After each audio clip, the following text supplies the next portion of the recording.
Bom dia. Hoje é 25 de outubro de 2023.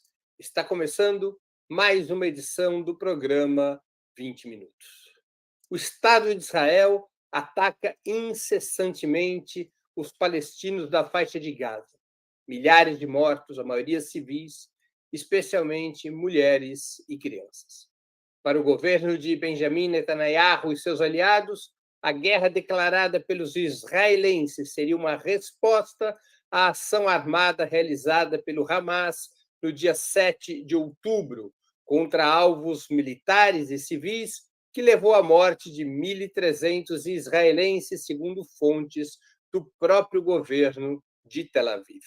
Os porta-vozes de Israel, os governos aliados, grande parte da mídia ocidental e até setores de esquerda imediatamente classificaram essa ação como terrorista. Sob a bandeira da luta contra o terror, Israel desencadeou o brutal ataque contra a Faixa de Gaza. Essa narrativa, até agora, tem predominado entre os meios de comunicação. Mas é essencial conhecer mais e melhor o outro lado, o lado da organização responsável pela operação que repentinamente mudou o cenário mundial e o cenário da própria questão palestina. Com esse objetivo, nosso convidado de hoje é Osama Hamdan, representante do Hamas no Líbano e integrante do comitê político da organização. Fiquem conosco, já vamos começar.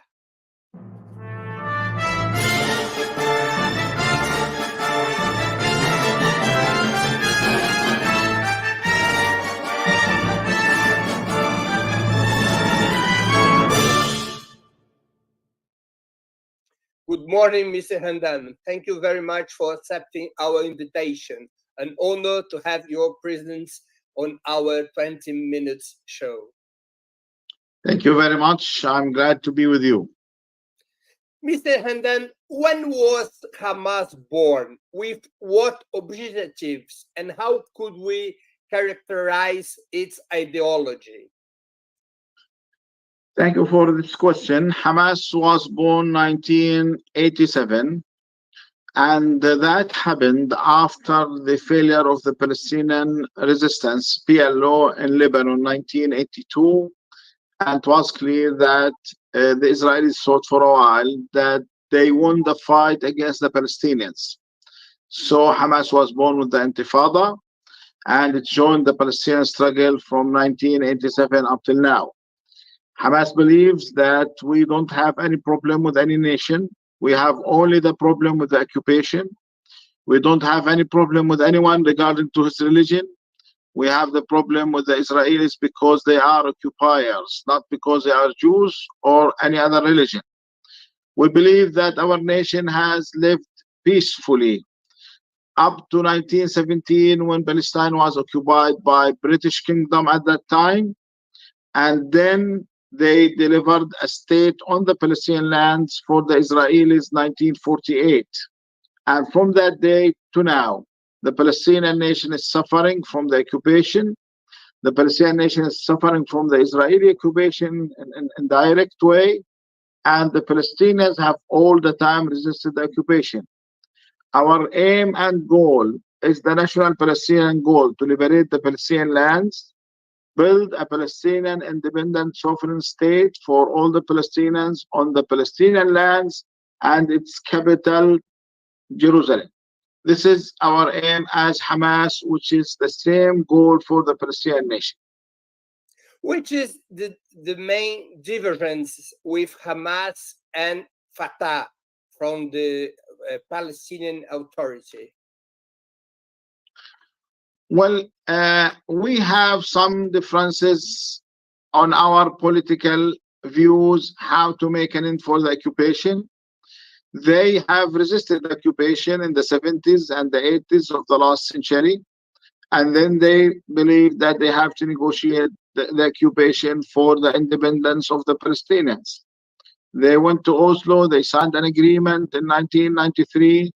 Until now, that did not deliver a Palestinian state. It, in fact, creates more troubles for the Palestinians. From our point of view, the only way to have your rights back is to resist the occupation.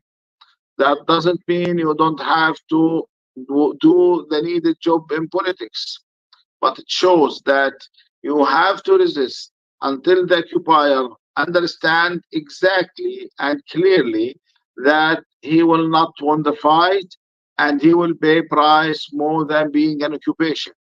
I think after what had happened in the last week, 2 weeks, all the Palestinians, including Fatah, have to understand that they have only way to have their rights back, which is resistance.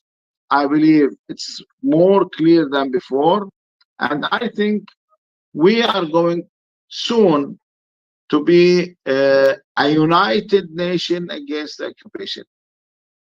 Mr. Hamdan, could you explain to us what Hamas targets were with the attacks carried out in Israeli territory on October 7th? Well, it's clear that this new Israeli government, led by Netanyahu, have declared its position clearly. They will undermine any chances to build a Palestinian state, and they will make an end for all the postponed issues after Oslo Agreement. As everyone knows, when Oslo Agreement was signed, all the important issues was postponed under the name of final negotiations. That includes the issue of the holy places in Jerusalem, the city Jerusalem itself, the lands in West Bank, the state of the Palestinians, the borders, the water, and the economics.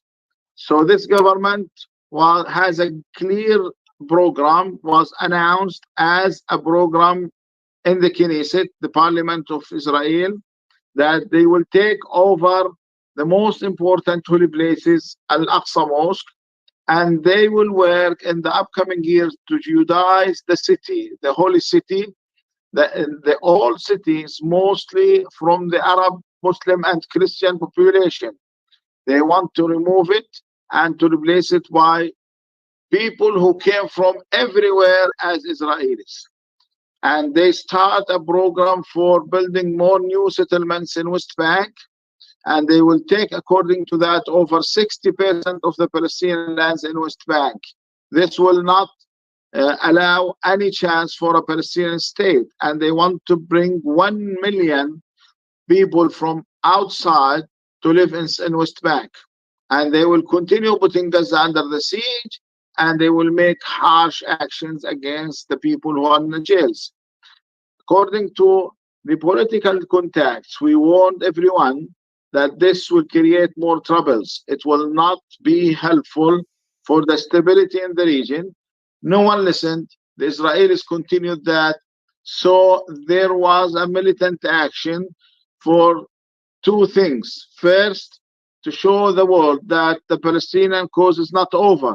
We as Palestinians are still standing, resisting the occupation, and we will do all the time this until our national goals are achieved.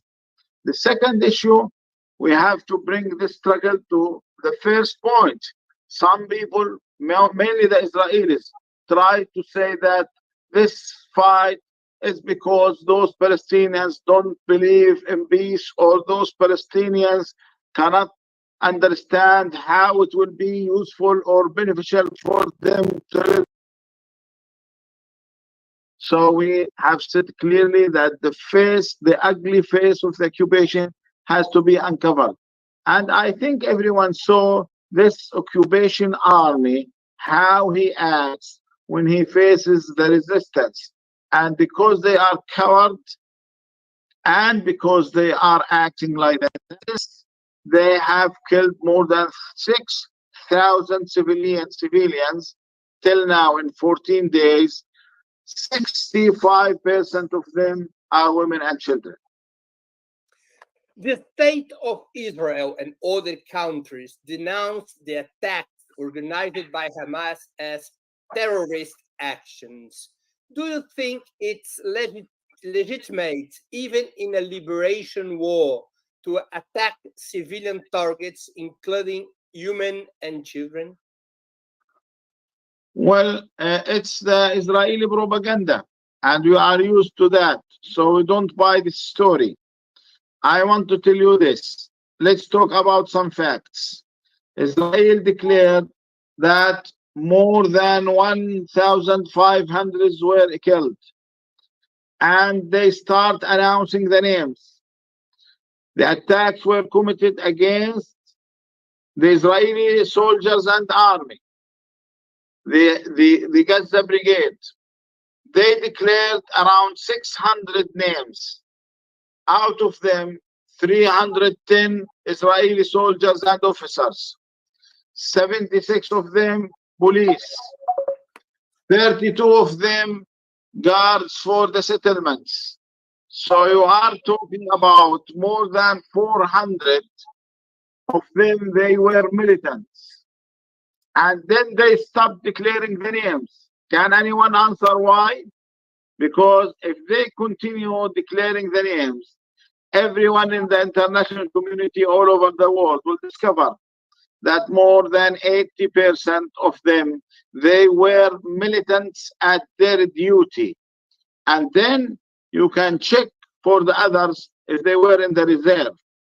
Our resistance has the ability, if we want, to attack who's called civilians, but we don't do that. We don't attack cinemas, we don't attack schools, we don't attack yards, national yards, we don't attack markets. We just concentrate on the soldiers and the settlers who are totally equipped. And let me tell you this, from the Israelis themselves, a few days ago there was a militant action in Hawara. The woman was attacked while she was driving the car, and she said, the militant, when he noticed that I am a mother with 3 children, he didn't shoot, and he asked me to move, and I moved. It shows how the Palestinian militants are reacting in their resistance towards the occupation. One final point. If anyone wants to talk about the civilians, let's talk about the civilians who were killed from 1948 up till now. Who committed the massacre of Deir Yassin? Israel. Who committed the massacre of Tantura? Who committed the massacre of Kafr Qasim? Who destroyed in 1948 500 villages and towns in Palestine? Israel. Who committed Sabra and Shatila massacre in 1982, where I am sitting close to that? 3,000 Palestinians and Lebanese, from men, women, and children, and old men were slaughtered in 2 days by Israel. No one is remembering that. Let's go forward. Last year, 500 Palestinians were killed by the Israeli bullets. In 2014, 2,700 Palestinians were bombed and killed in Gaza. So all the time, the Palestinian civilians are being killed, and no one is talking about them. Okay, let's talk. What is the Israelis are doing against the Palestinians to understand why the Palestinians are resisting the occupation? Resisting the occupation is clear and guaranteed by the international law, by the international resolutions, and we hope that if someone wants to stop this bloodshed against the Palestinians, it's supposed to make an end for the occupation. So I believe if we want to ask about who is killing who, we have to go directly to the main point. Who is creating the problem? The occupation. If you want to solve that, you have to make an end for the occupation. Mr. Hamdan, didn't Hamas target the party which was happening close to Gaza, the rave, the party which was happening close to Gaza? Well, this is the issue of the party, which is part also of the Israeli propaganda. I want to tell you that some people, men and women, who were participating or celebrating in the party, in their testimony in the media, they have said, we were partying, We saw the militants, they passed, they didn't attack us. Then there was a shooting against them from the Israeli side. Some of them was killed and some of our friends were killed. If someone wanted to target the party, that means at least dozens of people will be killed. They are talking about the party, but without saying who killed who. I believe the party was not the target. The target was the Israeli army. And this is why the Israeli army is killing the Palestinian civilians. He wants to make a revenge for being killed, humiliated by the resistance. The Israelis, they know for the first time in their history, they saw their historical tank, Merkava, being destroyed by the resistance. They saw their main leadership of Gaza Brigade was destroyed completely by the resistance. They saw their soldiers being killed or escaping from the field because of the resistance. They want to cover that fact by saying that propaganda. The civilians were killed. We will kill the civilians in order to keep the image of the Israeli army as an army who can win the fight against anyone. According to multiple sources, Hamas captured almost around 200 hostages and took them to the Gaza Strip. Are these hostages alive? Why have they been kidnapped? What exchange could be proposed by Hamas? First of all, you have to differentiate between the hostages and the war prisoners. Hamas took soldiers from the field. They are war prisoners. Some of them was taken from their stations, some of them from their tanks, some of them he was taken while he was fighting. He was captured while he was fighting. And those are the war prisoners which we want to exchange them with the Palestinian civilians who are in the Israeli jails. We are talking about thousands of Palestinians in Israeli jails. We are talking about more than 300, around 400 of them, they are children. More than 60 women of them, of those Palestinians in the Israeli jails, and they are all civilians. We want to make an exchange because Israel does not respect the law.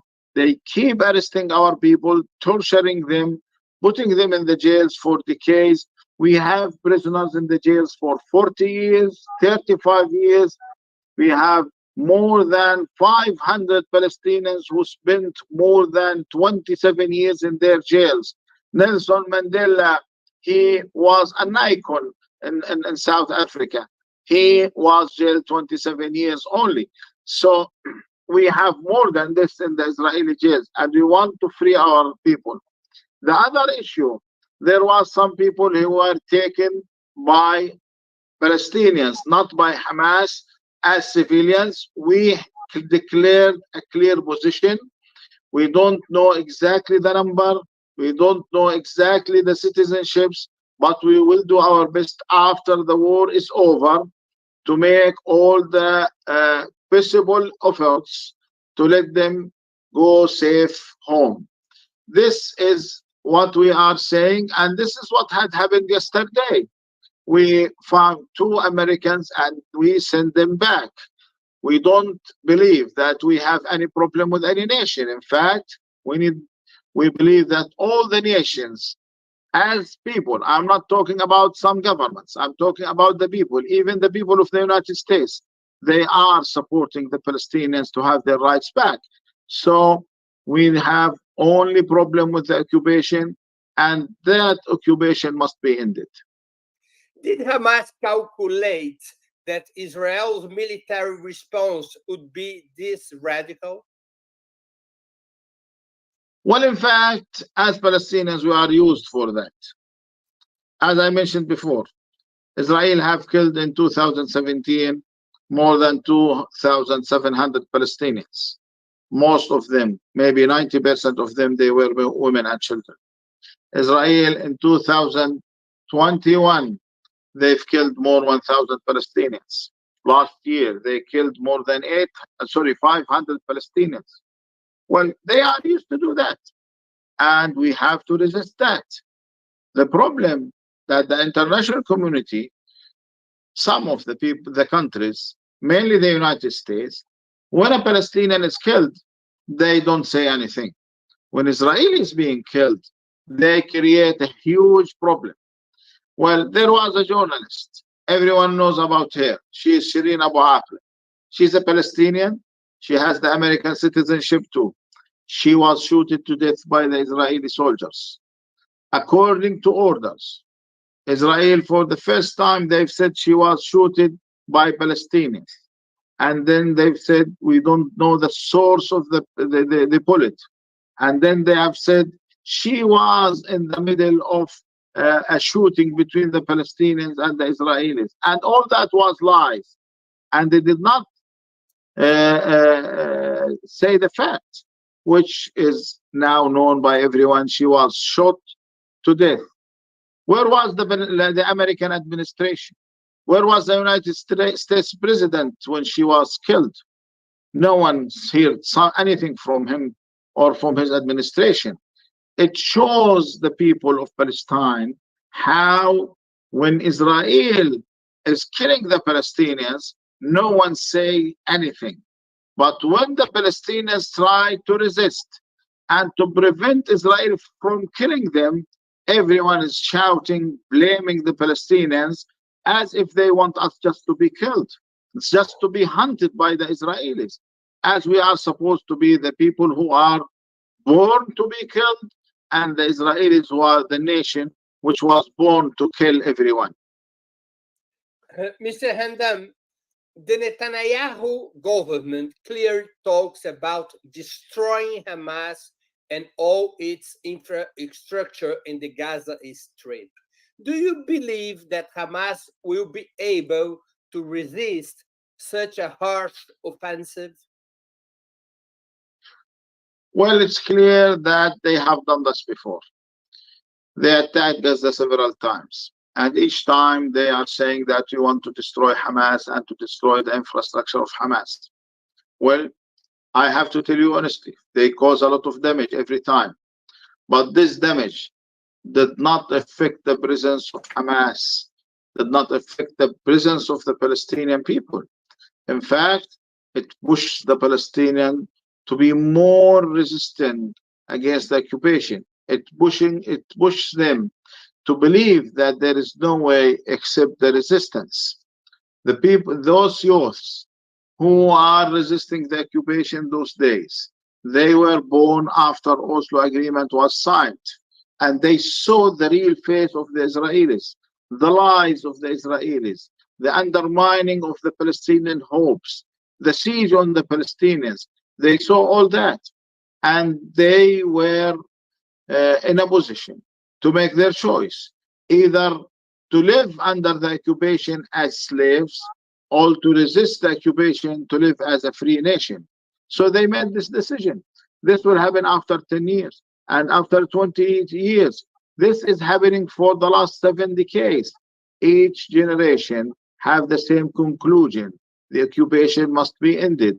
They didn't have won the fight in the last decades, but I think we have this time a good chance to win this fight against the occupation, because Israel is not as it was before.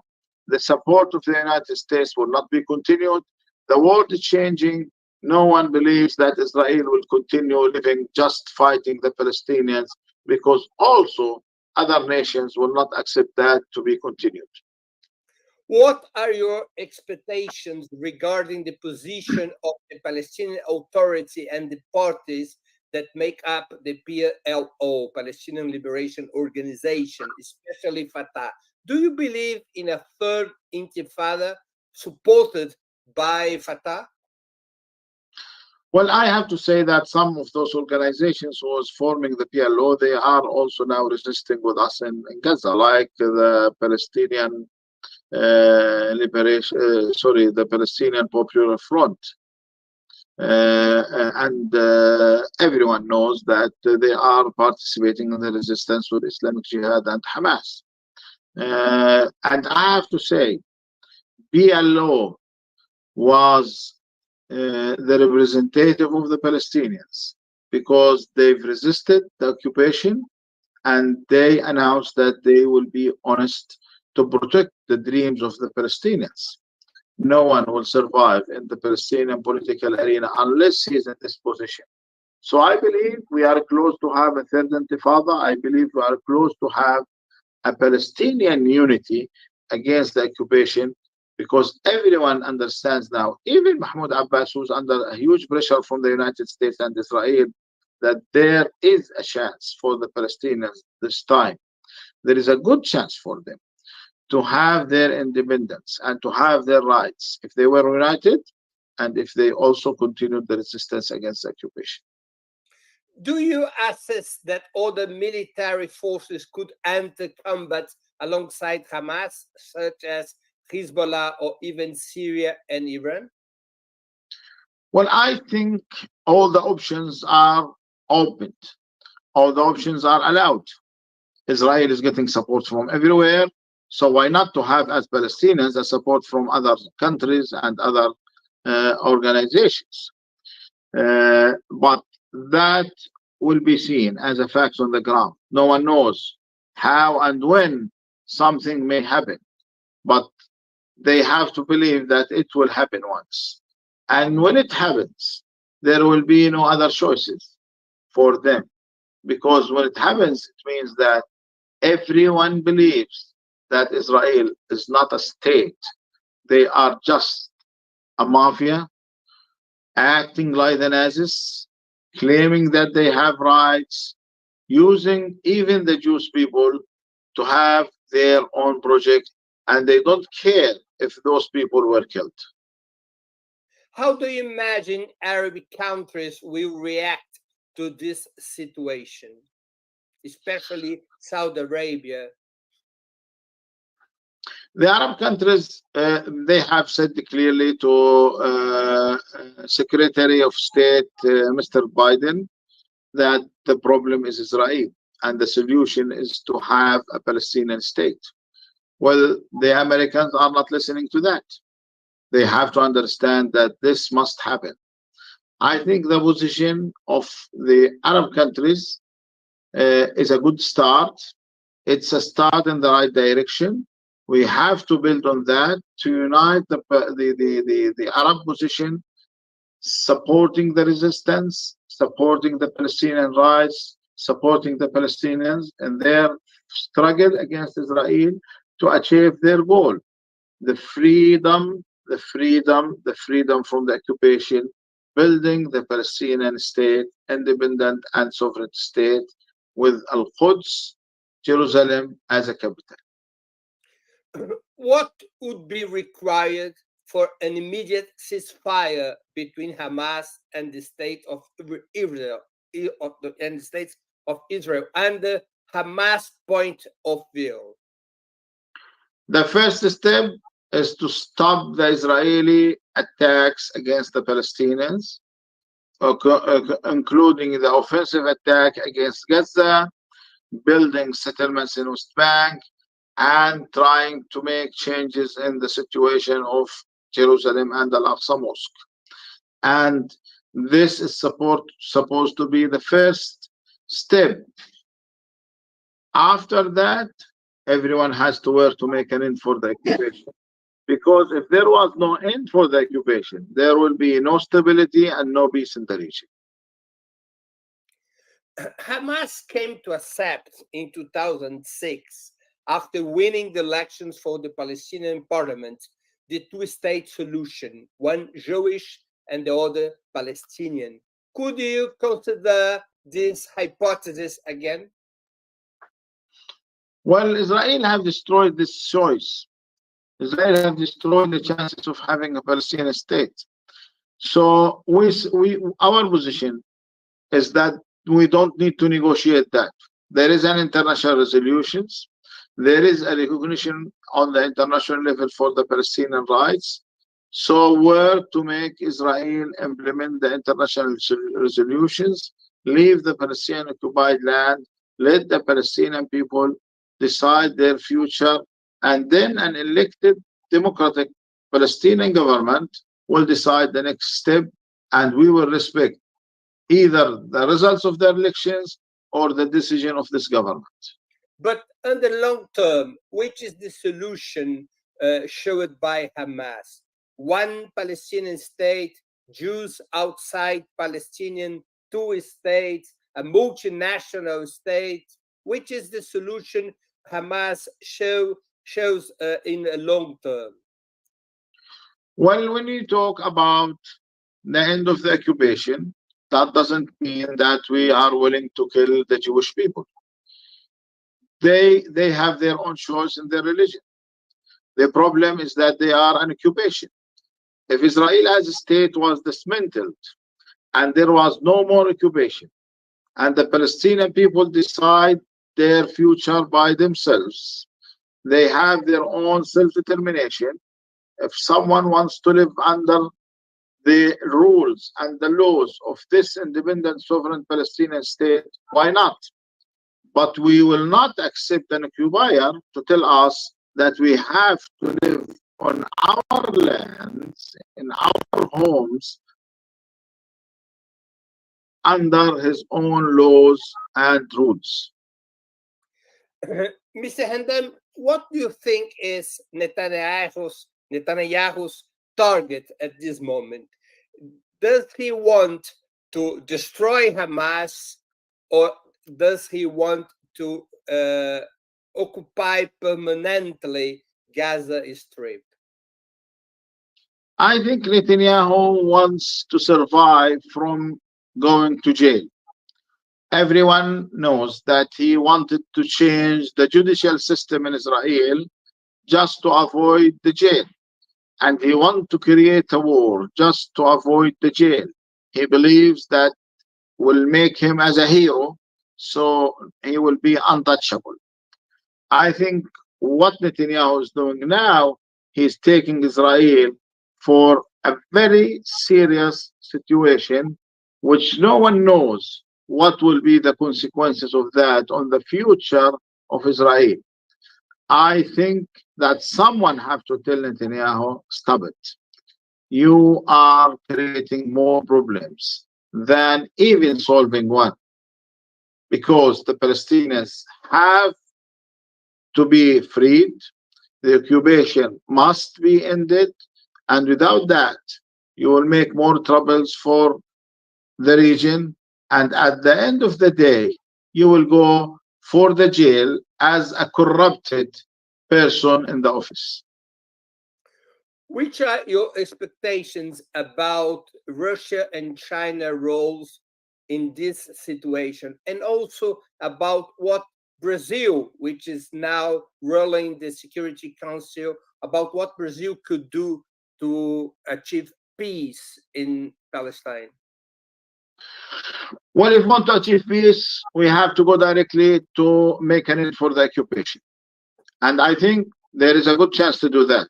Everyone saw that this army, Israeli army, who once was said by Chaim Weizmann, we are not a state with an army, we are an army who owns a state. This is one of the famous and important leaders of Israel. He said clearly that they are just an army who fighting the Palestinians. So let's do our best, everyone, to make an end for the occupation. I think this is the solution. If that happened, we will talk about other issues. If it didn't happen, we will keep talking about the occupation and the resistance. But is Hamas able to support this offensive, this Israel's offensive, up to a peace solution? Because Israel is telling the world that it's going to destroy Hamas in the next weeks. Well, if that it shows as if avoiding the Israeli offensive attack will create peace. Well, the problem is not the offensive attack. The problem is the presence of Israel as an occupier.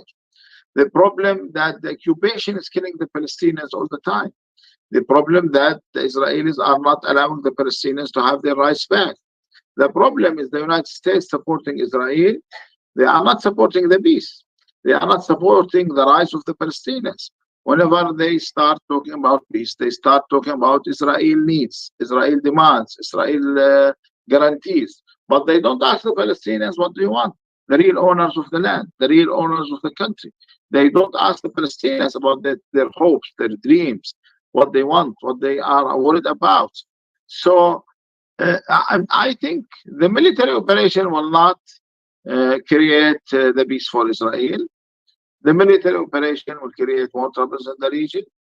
The reaction of the resistance will be more than the Israelis are expecting.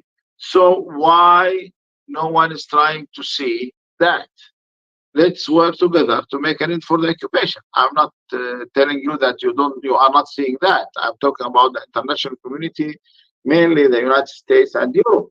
They have to realize that the presence of Netanyahu, the presence of this government will create more problems in the region and more problems even for the American benefits.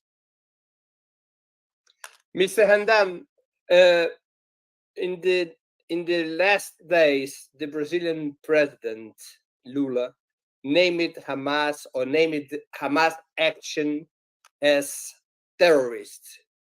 Don't you think he's right about that, characterizing this action as terrorist, the October 7th actions in Israel? Well, President Lula is a respected man, not only by his own nation, but also among the Palestinians.